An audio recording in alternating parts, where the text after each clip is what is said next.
Hello everyone, welcome to our YouTube channel Physics Hub. Dear aspirants ಎಲ್ಲರಿಗೂ ನಮಸ್ಕಾರ. ಮುಂಬರುವ KSET ಪರೀಕ್ಷೆಗೆ ಬರುವ ಕೆಸೆಟ್ ಜನರಲ್ ಪೇಪರ್ ಅಲ್ಲಿ ಒಂದು ಯೂನಿಟ್ ರಿಸರ್ಚ್ ಆಪ್ಟಿಟ್ಯೂಡ್ ಮೇಲೆ ಕಳೆದ 10 ವರ್ಷಗಳಲ್ಲಿ ನಡೆದ ಕೆಸೆಟ್ ಪರೀಕ್ಷೆಯಲ್ಲಿ ಅಂದ್ರೆ ಕೆಸೆಟ್ 2013 ಇಂದ ಕೆಸೆಟ್ 2024 ವರೆಗೆ ಒಟ್ಟು 10 ಬಾರಿ ಎಕ್ಸಾಮ್ ಅನ್ನ ನಡೆಸಲಾಗಿದೆ. ಈ ಎಲ್ಲ ಕೆಸೆಟ್ ಪೇಪರ್ನ ಜನರಲ್ ಪೇಪರ್ ಅಲ್ಲಿ ರಿಸರ್ಚ್ ಆಪ್ಟಿಟ್ಯೂಡ್ ಮೇಲೆ ಏನೆಲ್ಲ ಪ್ರಶ್ನೆಗಳನ್ನು ಕೇಳಿದ್ದಾರೆ ಅನ್ನೋದರ ಬಗ್ಗೆ ಈ ವಿಡಿಯೋದಲ್ಲಿ ಇನ್ ಡೀಟೇಲ್ ಆಗಿ ಡಿಸ್ಕಸ್ ಮಾಡೋಣ. ಅಂಡ್ ಈ ಕ್ಲಾಸ್ PDF ಅನ್ನ ನಮ್ಮ ಟೆಲಿಗ್ರಾಮ್ ಚಾನೆಲ್ ಅಲ್ಲಿ ಅಪ್ಲೋಡ್ ಮಾಡಿರ್ತೇನೆ. ಡಿಸ್ಕ್ರಿಪ್ಷನ್ ಅಲ್ಲಿ ಕೊಟ್ಟಿರ್ತಕ್ಕಂಥ ಲಿಂಕ್ ಇಂದ ಟೆಲಿಗ್ರಾಮ್ ಚಾನೆಲ್ ಅನ್ನ ಜಾಯ್ನ್ ಆಗ್ರಿ ಅಂಡ್ ಕೆಸೆಟ್ಗೆ ಬೇಕಾಗಿರುವ ಎಲ್ಲ ಮಟೀರಿಯಲ್ ಅನ್ನ ಪಡೆದುಕೊಳ್ಳಬಹುದು. Let us start with the first question. This question is from KSET 2013. A researcher is generally expected to ಅಂದ್ರೆ ಒಬ್ಬ ಸಂಶೋಧಕನು ಸಾಮಾನ್ಯವಾಗಿ ಯಾವುದನ್ನು ನಿರೀಕ್ಷಿಸಲಾಗ್ತದ ಅಂತ ಹೇಳ್ತಾರೆ. ಸೊ ಇಲ್ಲಿ ಯಾವುದೇ ಒಂದು ರಿಸರ್ಚ್ ಮಾಡ್ಬೇಕಂದ್ರೆ ಯಾವ ಟಾಪಿಕ್ ಮೇಲೆ ರಿಸರ್ಚ್ ಮಾಡ್ತೀವಿ ಅದ್ರ ಬಗ್ಗೆ ಪ್ರಶ್ನೆಗಳನ್ನು ರೂಪಿಸ್ಕೊಳ್ಬೇಕು ಫಸ್ಟ್ ಆಫ್ ಆಲ್. ದೆನ್ ಆ ರಿಸರ್ಚ್ಗೆ ತಕ್ಕಂತೆ ಅಥವಾ ಆ ರಿಸರ್ಚ್ಗೆ ಸಂಬಂಧಿಸಿದಂತೆ ಈ ಹಿಂದೆ ಯಾರಾದರೂ ರಿಸರ್ಚರ್ ಕೊಟ್ಟಿರ್ತಕ್ಕಂಥ ಜರ್ನಲ್ ಪೇಪರ್ಸ್ ಆಗಲಿ ಲಿಟ್ರೇಚರ್ ಅನ್ನ ರಿವ್ಯೂ ಮಾಡಬೇಕು. This is very important step of research ಆಗಿದೆ. ಹಾಗಾಗಿ ಇಲ್ಲಿ option is the correct answer. That is study the existing literature in the field. ಅಂದ್ರೆ ಒಬ್ಬ ಸಂಶೋಧಕನು ಸಾಮಾನ್ಯವಾಗಿ ಒಂದು ಕ್ಷೇತ್ರದಲ್ಲಿ ಅಸ್ತಿತ್ವದಲ್ಲಿರುವ ಸಾಹಿತ್ಯದ ಅಧ್ಯಯನವನ್ನ ನಿರೀಕ್ಷಿಸಲಾಗ್ತದ ಅಂತ ಹೇಳ್ತಾರೆ. So option is the correct answer. Next question, match list 1 with list 2 and select the correct answer from the code given below. ಅಂದ್ರೆ ಲಿಸ್ಟ್ 1 ಅಂಡ್ ಲಿಸ್ಟ್ 2 ಕೊಟ್ಟಿದ್ದಾರೆ. ಸೊ ಇವುಗಳನ್ನು ಹೊಂದಿಸಿ ಬರೆದು ಕೆಳಗಿನ ಯಾವ ಆನ್ಸರ್ ಕರೆಕ್ಟ್ ಆಗಿದೆ ಅಂತ ಹೇಳಿ ಗುರುತಿಸಬೇಕು. ಸೊ ಇಲ್ಲಿ ನೋಡ್ರಿ, experimental is match of groups ಆಗ್ತದ. ಸೊ ಒಂದನೇದಕ್ಕೆ 3. So option A and option D ಅಲ್ಲಿ ಒಂದನೇದಕ್ಕೆ 3 ಕೊಟ್ಟಿದ್ದಾರೆ. ಸೊ ಆಪ್ಷನ್ ಬಿ ಮತ್ತು option C discarded. Next historical is the coherence. So ಎರಡನೇದಕ್ಕೆ 4. Next philosophical. ಸೊ ಮೂರನೇದಕ್ಕೆ 2, that is sampling. Next descriptive is the external validity. So option A ಏನಾಗ್ತದೆ correct answer ಆಗ್ತದೆ. Next question, stratified sampling is adapted when. ಅಂದ್ರೆ ಶ್ರೇಣೀಕೃತ sampling ಅನ್ನು ಯಾವಾಗ ಅಂಗೀಕರಿಸಲಾಗ್ತದೆ ಅಂತ ಕೇಳಿದ್ದಾರೆ. ಸೊ ಒಂದು ರಿಸರ್ಚ್ಗೆ ಒಳಪಡುವ ಜನಸಮೂಹ ಹೆಟ್ರೋಜೆನಿಯಸ್ ಇದ್ರೆ ಅದನ್ನು ನಾವು ಸ್ಟ್ರಾಟಿಫೈಡ್ ಸ್ಯಾಂಪ್ಲಿಂಗ್ ಅಂತ ಹೇಳಿ ಕರಿತೀವಿ. So heterogeneous is in option B. So option B is the correct answer. ಅಂದ್ರೆ ಏನು, stratified sampling is adapted when the inverse is heterogeneous. Next question, which is the correct sequence of steps in descriptive research in code numbers. ಅಂದ್ರೆ ಈ ಕೆಳಗೆ ಕೊಟ್ಟಿರ್ತಕ್ಕಂಥ research ನ ಸ್ಟೆಪ್ಗಳಲ್ಲಿ ಯಾವುದು correct sequence ಆಗಿದೆ ಫಾರ್ ದಿ ಡಿಸ್ಕ್ರಿಪ್ಟಿವ್ ರಿಸರ್ಚ್ ಅಂತ ಕೇಳಿದ್ದಾರೆ. ಸೊ ಡಿಸ್ಕ್ರಿಪ್ಟಿವ್ ರಿಸರ್ಚ್ ಅಂದ್ರೆ ವಿವರಣಾತ್ಮಕ ಸಂಶೋಧನೆ. ಸೊ ಇಲ್ಲಿ 6 ಸ್ಟೆಪ್ಸ್ ಅನ್ನು ಕೊಟ್ಟಿದ್ದಾರೆ. ಇವುಗಳನ್ನ ನಾವು ಕರೆಕ್ಟ್ ಸೀಕ್ವೆನ್ಸ್ ಅಲ್ಲಿ ಹೊಂದಿಸಿ ಬರಿಬೇಕು ನಾವು. So collection and processing of data stands for 1, interpretation of results is 2, identification of problem is 3, and arriving at generalization is 4, drafting of the report is 5, and formulation of hypothesis is 6.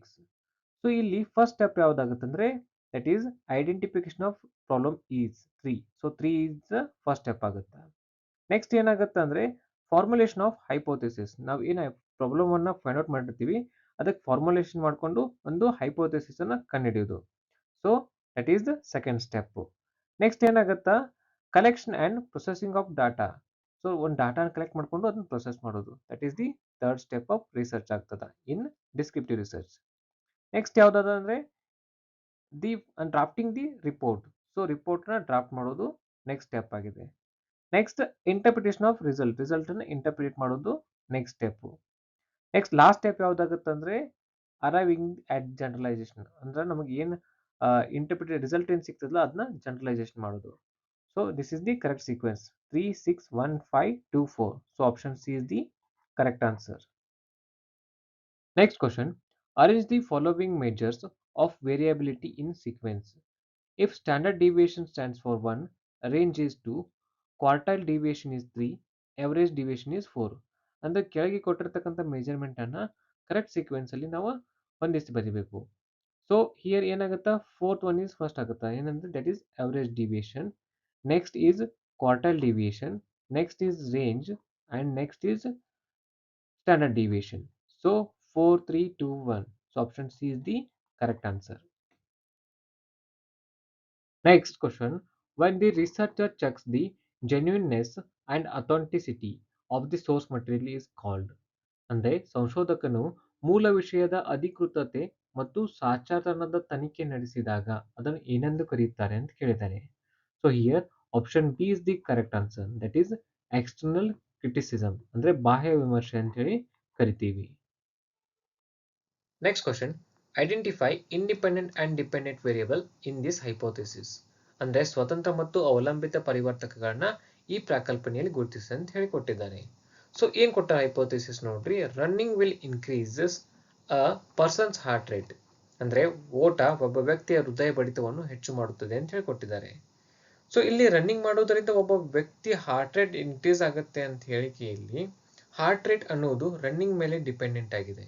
Because ನಾವು run ಮಾಡಿದಾಗ heart rate ಅಥವಾ ಹೃದಯ ಬಡಿತ ಜಾಸ್ತಿ ಆಗುತ್ತೆ.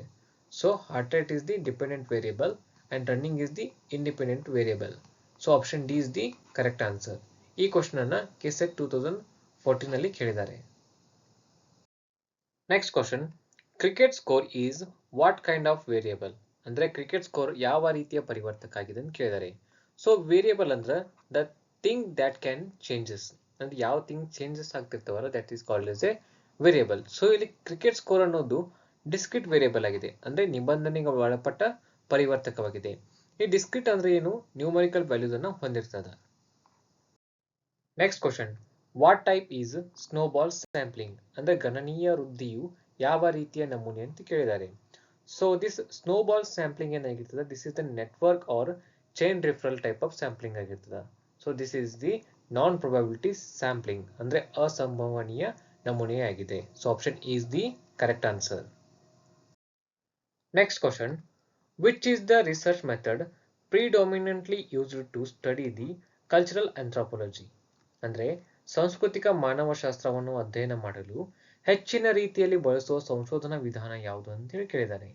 So here option C is the correct answer, that is participant observation ಅಥವಾ ಭಾಗವಹಿಸುವಿಕೆ ಪರಿವೀಕ್ಷಣೆ ಅಂತ ಕರಿತೀವಿ. Next question, while researching on doctor U R Ananthamurthy, what kind of data are you collecting on the basis of interview with him. ಅಂದ್ರೆ doctor U R Ananthamurthy ಅವರ ಬಗ್ಗೆ ಸಂಶೋಧನೆ ಮಾಡುವಾಗ ಅವರನ್ನು ಸಂದರ್ಶಿಸಿದಾಗ ದೊರಕುವ ಮಾಹಿತಿಯು ಯಾವ ರೀತಿಯದು ಅಂತ ಕೇಳಿದ್ದಾರೆ. So that is the primary data ಅಥವಾ ಪ್ರಾಥಮಿಕ ಮಾಹಿತಿ ಅಂತೇಳಿ ಕರಿತೀವಿ. So option B is the correct answer. Next question, aerobic exercise will reduce level of state anxiety. Identify independent variable and dependent variable. ಇಲ್ಲಿ ನೋಡ್ರಿ ಮತ್ತೆ ವೇರಿಯಬಲ್ ಮೇಲೆ ಕ್ವಶನ್ ಕೇಳಿದ್ದಾರೆ. So this variables is very much important for your exam. Aerobic ವ್ಯಾಯಾಮವು ಆತಂಕ ಮನಸ್ಥಿತಿಯನ್ನು ಕಡಿಮೆಗೊಳಿಸುತ್ತದೆ ಎಂಬ ಪ್ರಾಕಲ್ಪನೆಯಲ್ಲಿ ಸ್ವತಂತ್ರ ಪರಿವರ್ತಕ ಮತ್ತು ಅವಲಂಬಿತ ಪರಿವರ್ತಕ ಯಾವುದು ಅಂತ ಹೇಳಿ ಗುರುತಿಸಬೇಕು. ಸೊ ಇಲ್ಲಿ ಏರೋಬಿಕ್ ಎಕ್ಸರ್ಸೈಸ್ ಆಂಗ್ಸೈಟಿಯನ್ನು ಕಡಿಮೆ ಮಾಡುತ್ತದೆ. ಸೊ ಆಂಗ್ಸೈಟಿ ಅನ್ನೋದು aerobic exercise ಮೇಲೆ ಡಿಪೆಂಡ್ ಆಗಿದೆ. So anxiety is the dependent variable and aerobic exercise is the independent variable. So option B is the correct answer. And this question is from KSET 2015. Next, which of the following is qualitative method of research? ಅಂದ್ರೆ ಈ ಕೆಳಗಿನವುಗಳಲ್ಲಿ ಯಾವುದು ಗುಣಾತ್ಮಕ ಸಂಶೋಧನಾ ವಿಧಾನವಾಗಿದೆ ಅಂತ ಕೇಳಿದ್ದಾರೆ. So quality, experience, attitude, behaviour and interaction ಬಗ್ಗೆ ರಿಸರ್ಚ್ ಮಾಡುವುದನ್ನು ನಾವು ಕ್ವಾಲಿಟೇಟಿವ್ ರಿಸರ್ಚ್ ಅಂತೇಳಿ ಕರಿತೀವಿ. ಸೊ ಇದೇನಾಗುತ್ತದೆ ಅಂದ್ರೆ 1-to-1 ಕನ್ವರ್ಷನ್ ಇರ್ತದೆ. So option A is the correct answer, that is the qualitative method of research is interview method ಅಂತೇಳಿ ಕರಿತೀವಿ ಅಥವಾ ಸಂದರ್ಶನ ವಿಧಾನ. ಅದೇ survey method, experimental method and historical methods are the quantitative method of research. ಅಂದ್ರೆ these are depends on quantity. Next question, the following is format of citing bibliography in research. ಅಂದ್ರೆ ಸಂಶೋಧನೆಯಲ್ಲಿ ಗ್ರಂಥ ಋಣವನ್ನು ಬಳಸಲು ಇರುವ ವಿಧಾನ ಈ ಕೆಳಗಿನವುಗಳಲ್ಲಿ ಯಾವುದು ಅಂತ ಕೇಳಿದ್ದಾರೆ. So here option D is the correct answer, it is APA. APA ಅಂದ್ರೆ ಅಮೆರಿಕನ್ ಸೈಕಾಲಜಿಕಲ್ ಅಸೋಸಿಯೇಷನ್. ಈ ಫಾರ್ಮ್ಯಾಟ್ ಅನ್ನ citing source in academic research ಅಲ್ಲಿ ಯೂಸ್ ಮಾಡ್ತಾರೆ. ಅದೇ ತರ ಇಲ್ಲಿ ಈ ಜರ್ನಲ್ ಅಂದ್ರೆ ಎಲೆಕ್ಟ್ರಾನಿಕ್ ಜರ್ನಲ್, OPAC ಅಂದ್ರೆ ಆನ್ಲೈನ್ ಪಬ್ಲಿಕ್ ಆಕ್ಸೆಸ್ ಕ್ಯಾಟಲಾಗ್, ಇದು ಲೈಬ್ರರಿ ಡೇಟಾಬೇಸ್ ಆಗಿದೆ. Next question, this software is plagiarism checker ಅಂದ್ರೆ ಕೃತಿ ಚೌರ್ಯ ಪರೀಕ್ಷಿಸಲು ಈ ತಂತ್ರಾಂಶವನ್ನು ಬಳಸಲಾಗ್ತದೆ ಅಂತ ಕೇಳಿದ್ದಾರೆ. So here option C is the correct answer, that is Turnitin. Next question, identify independent and dependent variable in the hypothesis. So ಇಲ್ಲಿ ನೋಡ್ರಿ ಮತ್ತೆ ವೇರಿಯಬಲ್ಸ್ ಮೇಲೆ ಕ್ವಶನ್ ಅನ್ನು ಕೇಳಿದ್ದಾರೆ. So this variables is very much important for your exam. So ಏನ್ hypothesis ಕೊಟ್ಟಿದ್ದಾರೆ ನೋಡೋಣ. Smoking causes lung cancer ಅಂದ್ರೆ ಸಿಗರೇಟು ಸೇವನೆಯಿಂದ ಶ್ವಾಸಕೋಶ ಕ್ಯಾನ್ಸರ್ ಉಂಟಾಗುತ್ತದೆ ಅಂತ ಒಂದು ಪ್ರಕಲ್ಪನೆಯನ್ನು ಕೊಟ್ಟಿದ್ದಾರೆ. ಸೊ ಇವುಗಳಲ್ಲಿ ಯಾವುದು ಡಿಪೆಂಡೆಂಟ್ ವೇರಿಯಬಲ್ ಆಗಿದೆ, ಯಾವ್ದು ಇಂಡಿಪೆಂಡೆಂಟ್ ವೇರಿಯಬಲ್ ಆಗಿದೆ ಅಂತ ಹೇಳಿ ಫೈಂಡ್ ಔಟ್ ಮಾಡಬೇಕು.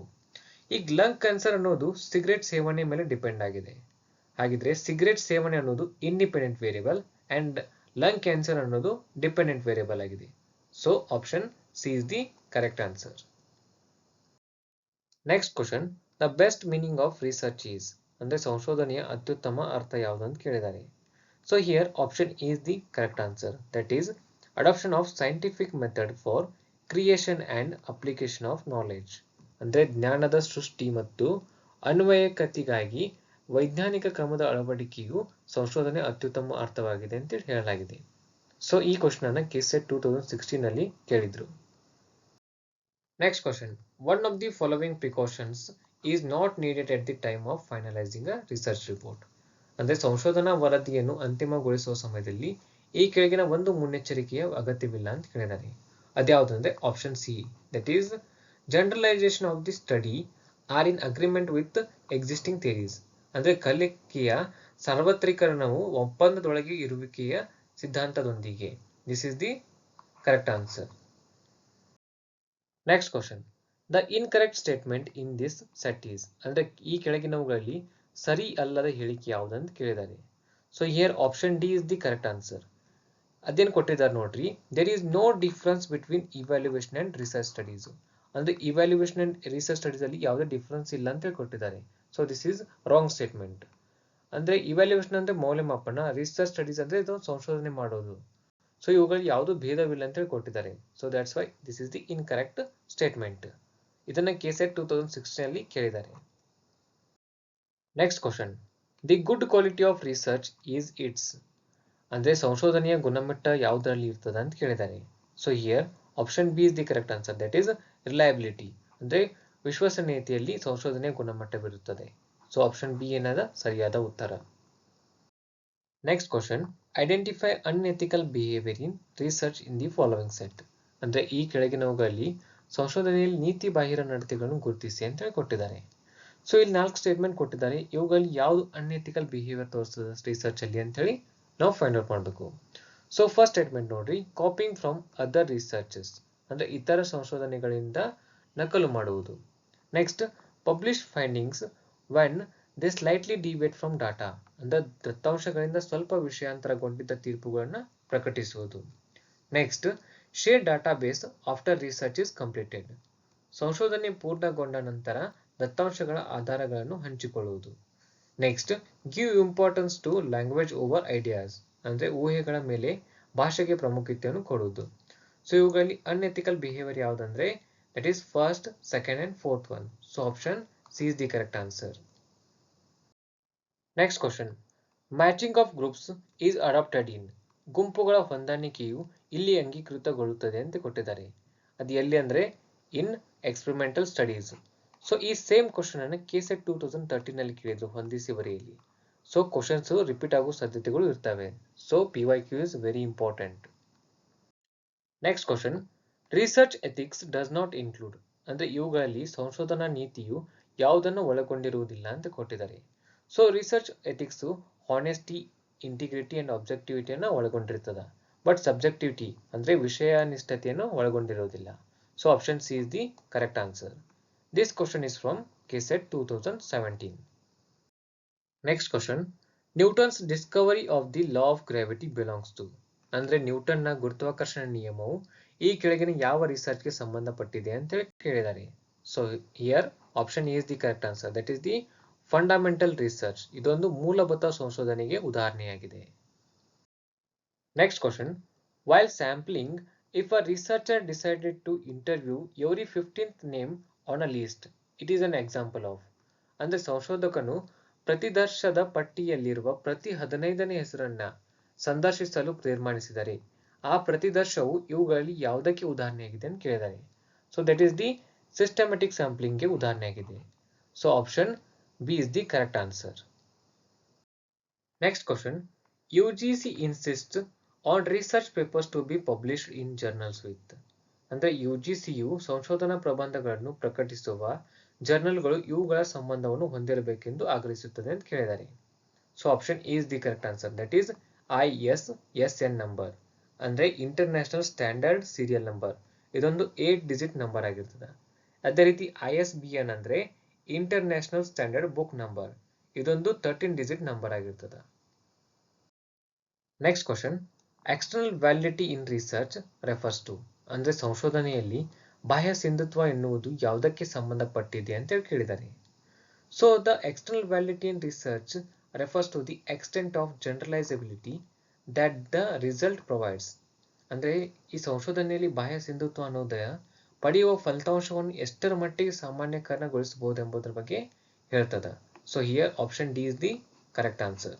ಈ ಕ್ವಶನ್ ಅನ್ನು 2013 ನಲ್ಲಿ ಹೊಂದಿಸಿ ಬರೆಯಲಿ ಕೇಳಿದ್ರು. So previous year question paper ಅನ್ನು ಚೆನ್ನಾಗಿ ನೋಡ್ಕೊಳ್ರಿ.